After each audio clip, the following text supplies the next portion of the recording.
Mériana Arbelouf, Red Arbelouf, bonsoir. Bonsoir, bonsoir Davidson et bonsoir à toutes les Polynésiennes et les Polynésiens. Alors, je vous rappelle que vous êtes députée sortante et que vous vous représentez dans la troisième circonscription si vous êtes élu. Donc, vous siégerez avec le Front populaire.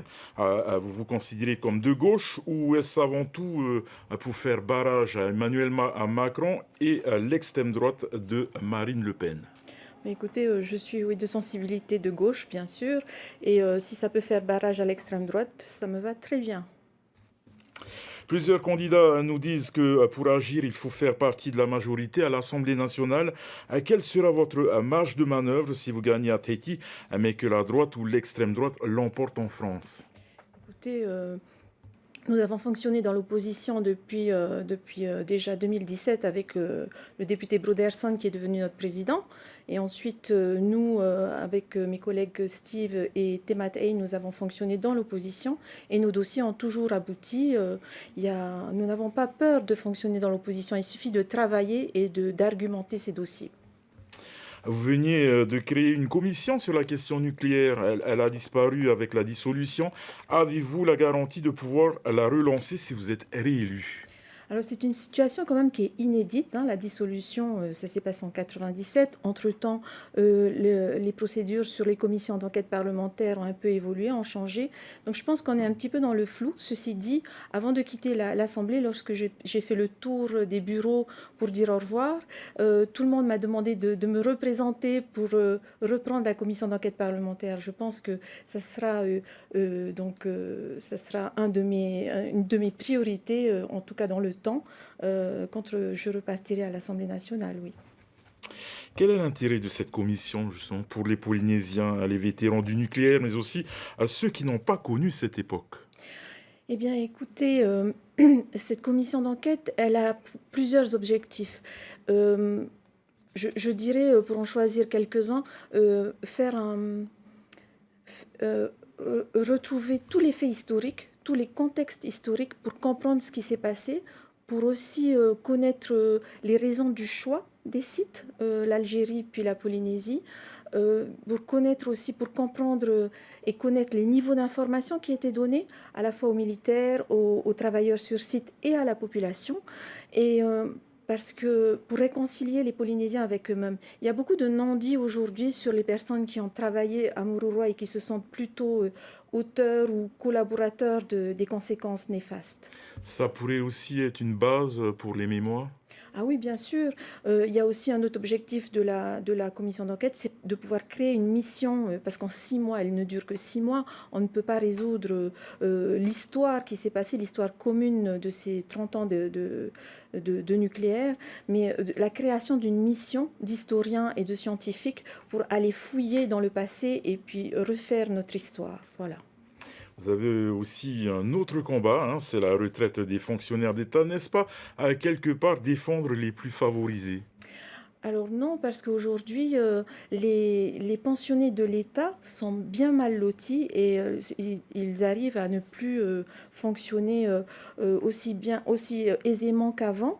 Et sachez quand même que les fonctionnaires de l'État actifs ou retraités, souvent gravitent autour d'une famille plus élargie, puisque les enfants, les petits-enfants, comme c'est un revenu stable, eh bien, dépendent beaucoup de ces personnes. Et les pensionnés avant 2018 pouvaient aussi embaucher quelqu'un pour des heures de ménage ou enfin faire des emplois de service et ils ne peuvent plus aujourd'hui. Donc c'est quand même aussi une niche économique pour notre Fénois qui n'existe plus aujourd'hui. Vous regrettez justement qu'il y ait une grosse perte pour ces fonctionnaires à l'heure de leur retraite? Absolument. En fait, avec le travail que j'ai fait sur le dossier, on s'est rendu compte rapidement avec mon cabinet que le droit commun n'était pas appliqué. Donc c'est tout ce qu'on demande à l'État, c'est d'appliquer le droit commun à traitement indiciaire, pension équivalente, exactement comme cela se passe en métropole. Il y a un autre volet hein, sur lequel vous pouvez agir à l'Assemblée nationale, c'est l'impact du changement climatique. Que proposez-vous? Alors effectivement, j'ai fait plusieurs travaux à ce sujet. Donc depuis juillet, je militais quasiment pour l'inclusion de témoignages des témoignages d'outre-mer et particulièrement de Polynésie pour qu'ils soient annexés à un mémoire que la France doit remettre à la Cour internationale de justice. C'est une demande de l'ONU pour que les États pollueurs remettent des mémoires dans le cadre de leurs obligations en matière de changement climatique. Donc ça a été un premier travail sur les témoignages. On en a recueilli pas mal et on les a donc transmis au ministère des Affaires étrangères qui va l'adjoindre aux mémoires de la France. Voilà. Quel est le risque le plus immédiat pour la Polynésie? Eh bien, euh, on le sait tous, hein, l'augmentation du niveau de la mer.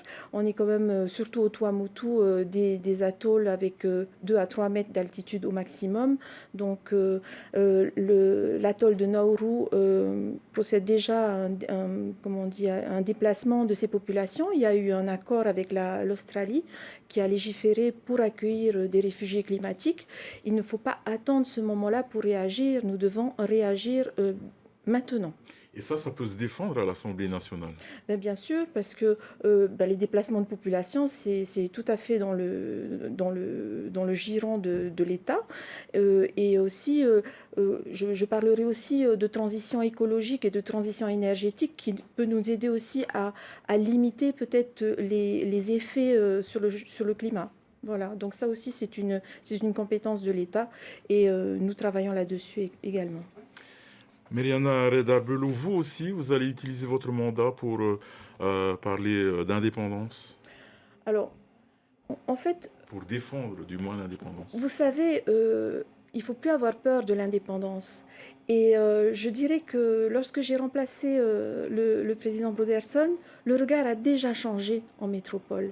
Il a déjà changé. Tous mes collègues, qu'ils soient ultramarins ou hexagonaux, ont un regard différent depuis que des parlementaires indépendantistes polynésiens ont été s'asseoir à l'Assemblée nationale parce on a un discours apaisé, on a un discours construit et nous ne demandons pas l'indépendance bêtement. On veut construire notre pays, le développer et quand on pourra, quand on estimera que ça sera possible, on demandera l'avis de la population. Voilà. Merci beaucoup, Mariana Je vous en prie. Redarbelou, Merci. d'être venue, donc, d'avoir répondu à notre invitation. Merci Marou. Davidson.